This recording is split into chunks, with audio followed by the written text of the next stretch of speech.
Hi, everyone. We're here with another member spotlight. We have one member of the Marvy family here, and this is Bob. Bob, how you doing today? Doing great, thank you. How about you? I'm doing okay. Okay, The weather's been great, and it's a lot of people to walk outside, but obviously would love to go back to sort of normal life. right. So we've been doing a member spotlight. We're going to ask you a few questions. So let's start off. Bob, how long have you been a member of Temple of Aaron, and maybe what's your favorite moment as a member? Well, I've been a member my entire life.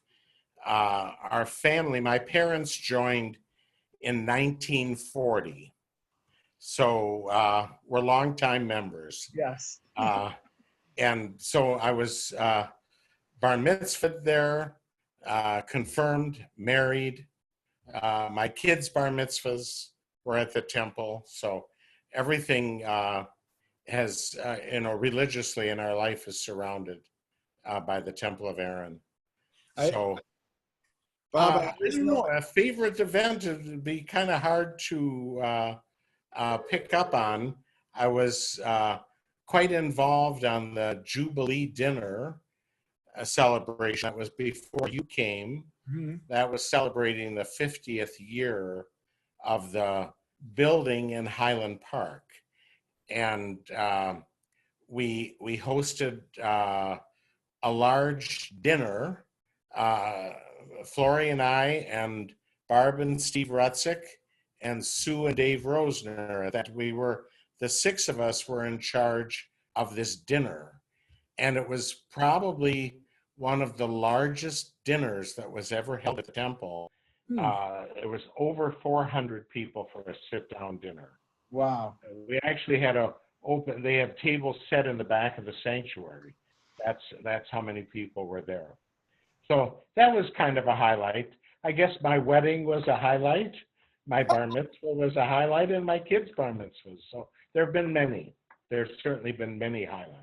I always know when it's winter because the Marvies go south. That's how I know. Correct. That is correct.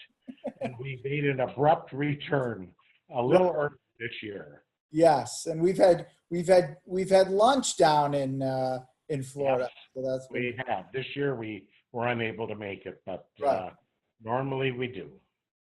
So tell us a little bit about the company. I've been one of the first things I did when I came to St. Paul. A lot of our members own businesses that are staples in St. Paul, and that's certainly true of the Marvy company. So tell us a little bit about what it is and what you guys do. Sure.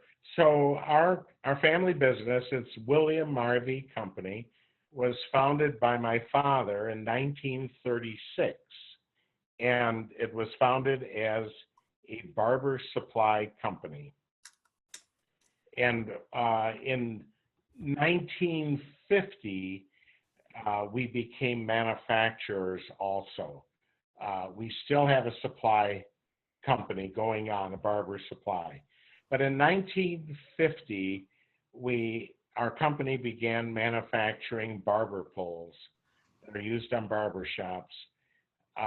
And currently, there's really only two of us left in the world. Our two countries, we are here in the Northern Hemisphere, and they're produced in China also. But for all practical purposes, we like to say we're the last company doing that. And we are currently in production. We have produced over 87,000 barber poles. Wow. Since 1950. When my dad started that business, that part of the business, there were 3 other companies producing in the U.S. But we are the last ones that have held out. The big change for our company came in the early 60s.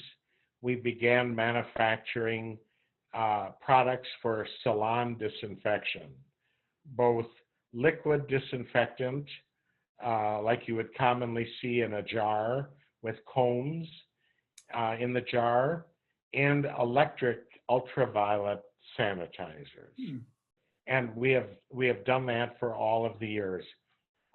Within the last year, we actually discontinued the ultraviolet units because they are really not effective for salon use. And so they were not selling very well.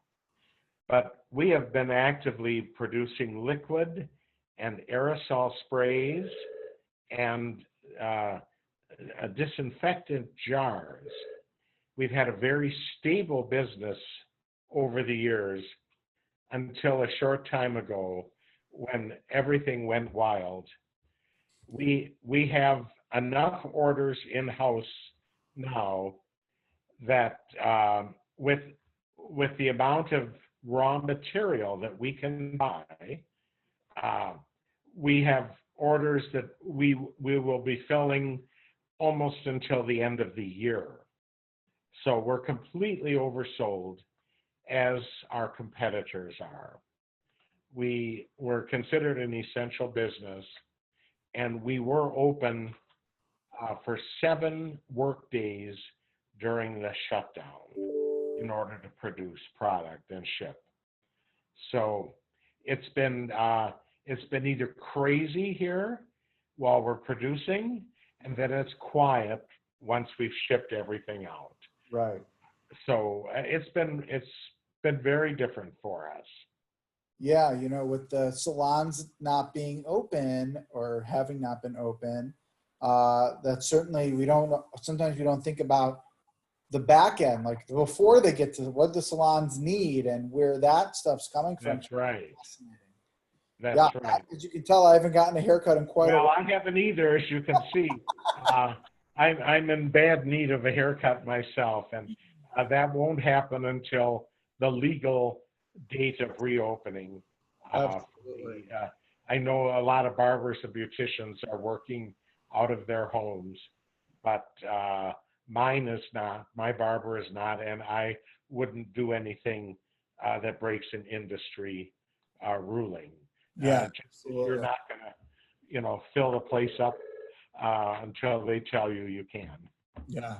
Well, I want to thank you for your time. Obviously, I know the whole mishpacha and the boys. Once or twice a year, one of your sons and I we go watch wrestling together. So Right. that's Hopefully that will all resume. 100%. Hopefully some normalcy will come back Yeah. for everything and Yes. for everybody. Well, thank you, Bob, and we look forward to presenting your story to the congregation. All right. Well, thank you very much, and you and your family stay well. For sure. Take care.